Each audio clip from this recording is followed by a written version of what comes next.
एक तरफ रिद्धिमा अपसेट थी, वहीं दूसरी तरफ ऋषित भी सोनिया की बातों की वजह से अपसेट था। ऋषित फिर जल्दी से अपने कमरे में जाकर फ्रेश होकर डाइनिंग रूम में आ गया।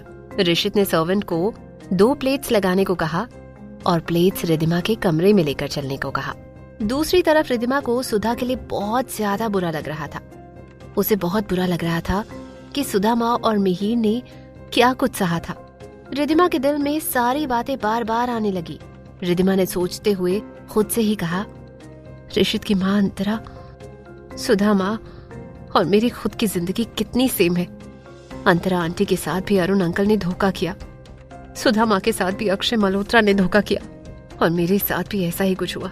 ऋषित ने उसे छोड़ सोनिया का हाथ थामा और बेचारी अंतरा आंटी ने तो सुसाइड करना ही बेहतर समझा और सुधा माँ ने अपने परिवार और मिहिर के सहारे खुद को संभाल लिया और मैं भी सुधा माँ, मिहिर और निशांत की वजह से खुद को संभाल कर अपनी जिंदगी में आगे बढ़ी। तभी रिद्धिमा को एहसास हुआ कि अब वो फिर से अरोड़ा मेंशन में फंस गई थी। माना कि ऋषित को उसे छोड़ने के पीछे गलतफहमी थी, लेकिन सोनिया को उनकी जिंदगी में लाना और रिद्धिमा और उनके बच्चे को मारने की कोशिश करना, ये सब तो भुलाया नहीं जा सकता। उसे आज अरुण, अक्षय और ऋषित तीनों पर गुस्सा आ रहा था। वो इतनी ज्यादा गुस्से में थी कि अब अगर इन तीनों में से कोई उसके सामने आएगा तो उन्हें अच्छे से सुना देगी। तभी रिद्धिमा के कमरे के दरवाजे पर दस्तक हुई तो रिद्धिमा ने दरवाजा खोला। सामने जब रिद्धिमा ने सर्वेंट को ट्रॉली के साथ खाना लाया हुआ देखा तो रिद्धिमा सर्वेंट पर बरस पड़ी। मैंने कहा ना मुझे नहीं खाना, मैंने कहा ना मुझे नहीं चाहिए। सर्वेंट ने घबराते हुए कहा, मैडम वो ऋषित सर ने ही कहा था। रिद्धिमा ने गुस्से से सर्वेंट से कहा, मैंने कहा ले जाओ, मुझे नहीं चाहिए। इतना कहकर रिद्धिमा ने सर्वेंट के पीछे खड़े ऋषित को घूरा। सर्वेंट ने डरते हुए ऋषित की तरफ देखा तो ऋषित ने सर्वेंट को वहां से जाने का इशारा किया। सर्वेंट खाने की ट्रॉली वहीं छोड़ चला गया। रिद्धिमा अपने कमरे का दरवाजा बंद करने वाली थी कि तभी ऋषित ने उसे रोका और उसे कमरे के अंदर ले जाते हुए बोला, खाने पर गुस्सा क्यों निकाल रही हो? जिस पर रिद्धिमा गुस्से से चिल्लाते हुए बोली, तुमसे मतलब, तुम अपने कमरे में चले क्यों नहीं जाते? ऋषित को पूरा यकीन हो गया था कि जरूर कुछ हुआ था जो रिद्धिमा इतनी गुस्सा थी, वरना रिद्धिमा बिना बात के सर्वेंट पर गुस्सा नहीं करती थी और बिना खाए वो रह नहीं सकती थी। यही सोचते हुए ऋषित ने धीरे से पूछा, रिद्धू क्या बात है? और जो भी बात है खाने से क्या प्रॉब्लम है? तो चलो हम दोनों साथ में खाना खाते हैं। रिद्धिमा अब खुद को और रोक नहीं पाई और ऋषित पर बरसते हुए बोली, ये सब करके तुम क्या दिखाना चाहते हो ऋषित अरोड़ा? मुझे मेरे हाल पर छोड़ क्यों नहीं देते तुम? क्या चाहते हो मुझसे? तुम्हें और कितनी जिंदगी बर्बाद करनी है मेरी? ऋषित अब कंफ्यूज हो गया कि अब उसने ऐसा क्या कर दिया था जो रिद्धिमा उससे ऐसे गुस्सा हो रही थी। ऋषित ने किसी तरह अपने आप को काबू में रखते हुए कहा, रिद्धू पर मैंने किया क्या है? रिद्धिमा और जोर से चिल्लाते हुए बोली, क्या किया है ये तुम पूछ रहे हो? कितने अनजान और मासूम बन रहे हो ऋषित। तुम मेरी जिंदगी के साथ और कितना खेलना चाहते हो? ऋषित ने बोलने की कोशिश करते हुए कहा, रिद्धू देखो मैं। लेकिन रिद्धिमा आज ऋषित को बोलने देने के मूड में ही नहीं थी। ऋषित को बीच में ही रोक कर रिद्धिमा बोली, तुम तो कुछ बोलो ही मत ऋषित, बोलने के लिए है भी क्या तुम्हारे पास? तुम भी बाकी मर्दों के जैसे हो जो लड़कियों को कठपुतली समझते हैं, सिर्फ इस्तेमाल करते हैं। मैं नहीं तो सोनिया सही, और अब सोनिया से दिल भर गया तो वापस तुम मेरे करीब आ रहे हो। बस एक ही चीज से मतलब है तुम्हें, सब मर्दों को एक ही चीज चाहिए होती है, औरत से। ऋषित ने रिद्धिमा को सच बताने की कोशिश करते हुए कहा, रिद्धिमा स्टॉप इट, क्या बोले जा रही हो तुम? और मेरे और सोनिया के बीच ऐसा कुछ नहीं हुआ है कभी, एक किस भी नहीं। रिद्धिमा अविश्वास से ऋषित को देखने लगी और बोली, हो तुम तो दूध के धुले हो ना, तुम्हें लगता है कि मैं तुम्हारे सफेद झूठ को सच मान लूंगी? ऋषित पूरी शिद्दत से रिद्धिमा को समझाते हुए बोला, मैं और सोनिया कभी फिजिकली करीब नहीं आए, तुम्हारे सिवाय किसी और लड़की के करीब भी नहीं गया। मैं कसम खाता हूँ, निशांत की कसम खाकर कहता हूँ, और मैंने सोनिया के साथ ब्रेकअप कर लिया है। ये सब सुन एक पल रिद्धिमा भी चुप हो गई। ऋषित ने जिस तरह निशांत की कसम खाई उससे रिद्धिमा कंफ्यूज हो गई थी, पर फिर रिद्धिमा को अपना एक्सीडेंट याद आया और बिना ज्यादा सोचे समझे वो बोली, यू नो व्हाट ऋषित, तुम बिल्कुल अपने पापा जैसे हो। लोगों को मैनिपुलेट कैसे करना है, अपनी बातों में कैसे फंसाना है, ये तुम अच्छे से जानते हो। तुम भी बिल्कुल अपने पापा के जैसे हो। उन्होंने अंतरा आंटी को धोखा दिया और तुमने मुझे धोखा दिया। उन्होंने अंतरा आंटी को खुदकुशी करने पर मजबूर किया और तुमने मेरा। रिदिमा बीच में ही रुक गई। नहीं, वो ऋषित को ये पता नहीं चलने दे सकती थी कि उसे पता है कि उसका एक्सीडेंट ऋषित ने करवाया था। ऋषित बस उसे देखते रह गया। रिदिमा उसकी बेस्ट फ्रेंड होने के बाद भी ऋषित को उसके पापा से कंपेयर कर रही थी। वो अपने पापा जैसा बिल्कुल नहीं था। ऋषित के दिल पर जैसे किसी ने छुरी चला दी हो। उसे याद आया कि आज सोनिया ने ऑफिस में आकर उससे क्या कहा था। सोनिया ने ऋषित को याद दिलाया था कि कैसे रिदिमा ने 4 साल अपने और निशांत के जिंदा होने की बात छुपाई थी। अब ऋषित भी गुस्सा होते हुए बोला, स्टॉप इट रिदिमा, जानता हूँ मेरी गलती थी, पर सही तुम भी नहीं हो। इतने दिनों तक तुमने अपने जिंदा होने की बात सबसे छुपा कर रखी और सालों तक मैं पछतावे में जिया हूँ। और तो और तुमने मुझे 4 साल तक मेरे बेटे से भी दूर रखा, तो सही तो तुम भी नहीं हो रिदिमा। इतना कहकर अगले ही पल ऋषित अपने कमरे में चला गया और रिदिमा ने गुस्से से धड़ाम करके अपने कमरे का दरवाजा बंद कर लिया। ऋषित अपने कमरे में आ गया। उसे भी रिदिमा की बातों से बहुत गुस्सा आ रहा था।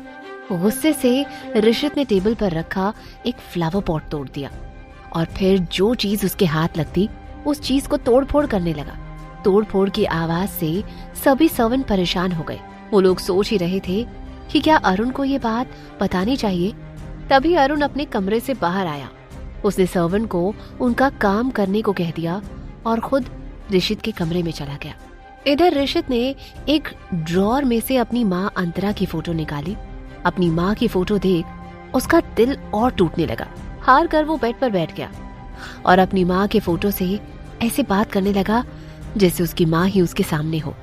उस फोटो को देखते हुए ऋषित बोला, माँ, आप जानती हो रिदिमा ने क्या कहा? उसने मेरी तुलना पापा से की। उसने कहा कि मैं अपने पापा जैसा हूँ। उसने कहा कि पापा ने जो आपके साथ किया वही मैंने उसके साथ किया, पर ये सच नहीं है। आप तो जानती हो ना माँ कि ये सच नहीं है। ऋषित पिछली बातों को याद करते हुए बोला, आप तो जानती हो माँ कि मैं सोनिया का प्यार कभी कबूल नहीं करता। रिदिमा को लेकर मुझे गलतफहमी थी, लेकिन फिर भी मैं सोनिया का प्यार कभी कबूल नहीं करने वाला था। अगर सोनिया की हालत इतनी खराब न होती तो मैं कभी उसका प्यार कबूल नहीं करता और ना ही उसे लेकर घर आता। आप जानती हो ना माँ कि मैं बुरा इंसान नहीं हूँ। मैं पापा जैसा नहीं हूँ। मैं नहीं हूँ ना पापा जैसा। ये कहते हुए ऋषित किसी छोटे बच्चे की तरह रोने लगा। तभी अरुण ऋषित के कमरे में आया और उसने दरवाजे पर खड़े होकर ऋषित की बात सुन ली थी। अरुण को ये सुनकर दिल ही दिल में बहुत बुरा लगा। उसे लगा जैसे उसके सीने में तेज दर्द उठ रहा हो। अरुण अपने बेटे ऋषित से बहुत प्यार करता था। बचपन में ऋषित यही कहता था कि वो बड़ा होकर अपने पापा जैसा बनेगा, उनके जैसा बहुत बड़ा बिजनेसमैन बनेगा। लेकिन आज वही ऋषित अपने पापा से इतनी नफरत करता था कि आज खुद को अपने पापा से कंपेयर होता देख उसे गुस्सा आ रहा था। अरुण की आंखें आंसुओं से भर गई, लेकिन वो जानता था कि इसमें कसूर ऋषित का नहीं था।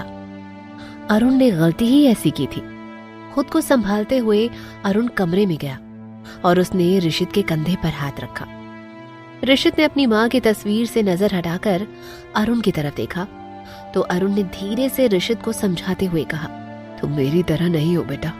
अगर तुम मेरी तरह होते तो रिदिमा आज भी इस घर में नहीं होती और तुमने अब तक उसे तलाक दे दिया होता। हालांकि ऋषित ने अपने और रिदिमा के तलाक की बात पिछले कई दिनों में नहीं छेड़ी थी, लेकिन अरुण जानता था कि अगर ऋषित को रिदिमा को तलाक देकर सोनिया से शादी करनी होती तो ऋषित ने ये काम कब का कर लिया होता। अरुण ने धीरे से अपनी बात जारी रखते हुए कहा, मैं नहीं जानता हूँ कि रिदिमा ने ये बात तुमसे क्यों कही, लेकिन जहां तक मैं रिदिमा को जानता हूँ, रिदिमा ऐसी लड़की नहीं है कि जानबूझकर किसी का दिल दुखाए। अगर रिदिमा ने तुमसे ऐसा कुछ कहा है तो शायद वो बहुत ज्यादा परेशान होगी, या फिर इसके पीछे उतनी ही बड़ी वजह होगी। ये सुनकर ऋषित भी सोच में पड़ गया कि क्या सच में ऐसा कुछ हुआ था जिससे रिदिमा ने उसे ऐसी बात बोल दी। ऋषित को ऐसे सोच में डूबा देख अरुण फिर से बोला, देखो बेटा, अब तक तो तुम ये समझ ही गए होगे कि तुम्हारे और रिदिमा के बीच बहुत सारी गलतफहमियां थी। इसलिए मुझे लगता है कि तुम्हें ये गलतफहमियां दूर करने की पहले कोशिश करनी चाहिए। एक बार फिर ऋषित का कंधा थपथपाकर अरुण ने उसे हौसला दिया और वहां से चला गया। अरुण के जाने के बाद ऋषित ने खुद को संभाला। उसे अपनी पापा की बात याद आई तो उसने खुद से ही कहा, क्या मुझे लेकर रितु को कोई गलतफहमी हो गई है। तभी ऋषित को याद आया कि रिद्धिमा को लेकर जो भी गलतफहमी थी वो दूर हो चुकी थी, लेकिन रिद्धिमा अभी भी इस बात से नाराज थी कि ऋषित ने सोनिया के लिए उसे छोड़ने का फैसला किया था। ऋषित ने अपने आंसू पोंछकर अपनी माँ की फोटो को देखते हुए कहा, वैसे देखा जाए तो माँ, रितु की भी इसमें कोई गलती नहीं है ना। उसे तो कुछ पता ही नहीं है मेरे और सोनिया के बारे में। फिर ऋषित ने निश्चय के साथ कहा, मुझे रिद्धिमा को सब कुछ बताना होगा। मैं जानता हूँ कि उसके बाद भी शायद वो मुझे माफ नहीं करेगी, लेकिन हो सकता है कि उसकी नफरत और गुस्सा थोड़ा कम हो जाए। धीरे से उठकर फिर ऋषित ने अपनी माँ की फोटो वापस ड्रॉर में रख दी। फिर ऋषित बेड पर बैठ ठंडे दिमाग से सोचते हुए बोला, पर आज रिद्धिमा इतने गुस्से में क्यों थी? सुबह तो वो अच्छे मूड में लग रही थी, और फिर बिना खाए वो कैसे रह सकती है? जरूर कुछ हुआ है। कहीं देवयानी माँ ने उसे फिर से कुछ बोल तो नहीं दिया। ये बात दिमाग में आते ही ऋषित ने अपना लैपटॉप शुरू किया और फौरन अरोड़ा मेंशन की आज दिन भर की सीसीटीवी फुटेज चेक करने लगा। जब से निशांत मशरूम की एलर्जी की वजह से हॉस्पिटल में एडमिट हुआ था, तब से ऋषित ने सिक्योरिटी के लिए अरोड़ा मेंशन में सीसीटीवी लगा दिए थे। वही फुटेज अब ऋषित चेक कर रहा था, लेकिन फुटेज में तो उसे सब नॉर्मल दिखाई दिया। रिद्धिमा का निशांत को स्कूल ले जाना और फिर सीधे डिनर टाइम पर घर आना, और घर आने के बाद खुद के कमरे में चले जाना। रिद्धिमा की तो आज देवयानी से बात ही नहीं हुई थी। ऋषित ने फिर सोचा कि मतलब घर में कुछ नहीं हुआ, शायद दिन भर में कुछ हुआ हो। ऋषित ने फौरन अपने असिस्टेंट चिराग को कॉल किया। बेचारा चिराग हड़बड़ाते हुए उठा और फोन उठाते हुए बोला, हेलो हेलो सर। ऋषित ने फौरन चिराग को ऑर्डर देते हुए कहा, आज रिद्धिमा ने दिन भर में क्या किया तुमने मुझे इन्फॉर्म नहीं किया। चिराग हड़बड़ाते हुए बोला, वो सॉरी सर, वो मैं भूल गया। ऋषित ने इरिटेट होते हुए कहा, मुझे लगता है कि मुझे भी तुम्हें सैलरी देना भूल जाना चाहिए। चिराग फौरन बोला, नो सर, मैं अभी आपको बताता हूँ। ऋषित ने इरिटेट होकर फोन कट कर दिया।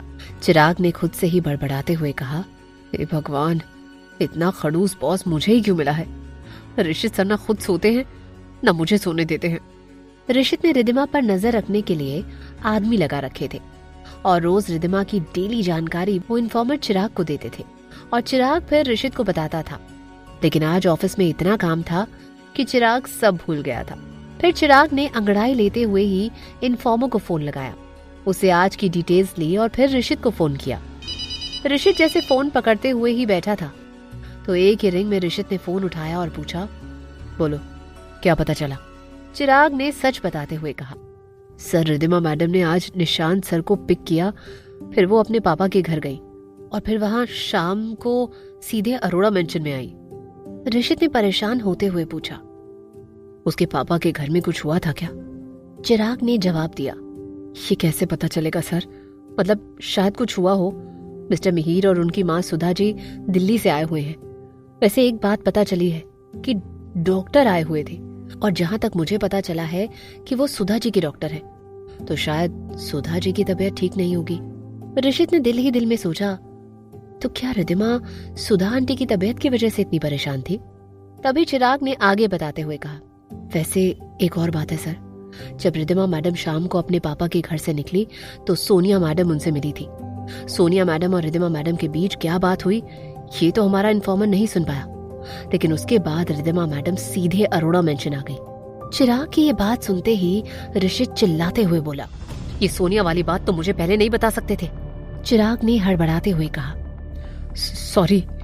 तो ऋषित ने एक भी पल गवाए बिना फोन कट कर दिया तो चिराग ने चैन की सांस ली। वहीं दूसरी तरफ ऋषित ने मन में सोचते हुए कहा, सोनिया आज मुझसे मिलने मेरे ऑफिस आई थी और फिर बाद में रिद्धिमा से मिली, मतलब जैसे सोनिया ने मुझे कुछ बातें बोली वैसे ही कुछ रिद्धिमा से भी कहा होगा। शायद उसी वजह से रिद्धिमा अपसेट थी, तो मुझे सोनिया को फिर से एक बार समझाना होगा कि वो रिद्धिमा से दूर रहे। यही सब सोचते हुए ऋषित को नींद आ गई। दूसरी तरफ रिद्धिमा भी अपने कमरे में रो रही थी। रिद्धिमा जानती थी कि उसने ऋषित की तुलना उसके पापा अरुण से की। ये बात ऋषित को बहुत चुभी होगी, पर आज सुधा की कहानी सुनकर रिद्धिमा के घाव भी हरे हो गए थे और सोनिया की बातों ने उन जख्मों पर नमक छिड़कने का काम किया था। कितना प्यार किया था रिद्धिमा ने ऋषित से उसके लिए उसने अपनी पढ़ाई, अपना करियर सब छोड़ दिया और ऋषित से शादी करने के लिए अपने पापा के खिलाफ चली गई। और बदले में उसे क्या मिला? ऋषित से ये धोखा। यही सब सोचकर रोते हुए ही रिद्धिमा सो गई। क्या है ऋषित और सोनिया के रिश्ते की वो बात जो ऋषित रिद्धिमा को बताना चाहता है? आगे ये कहानी क्या मोड़ लेगी, जानने के लिए सुनते रहिए क्यों दर्द है इतना इश्क में, सिर्फ पॉकेट FM पर।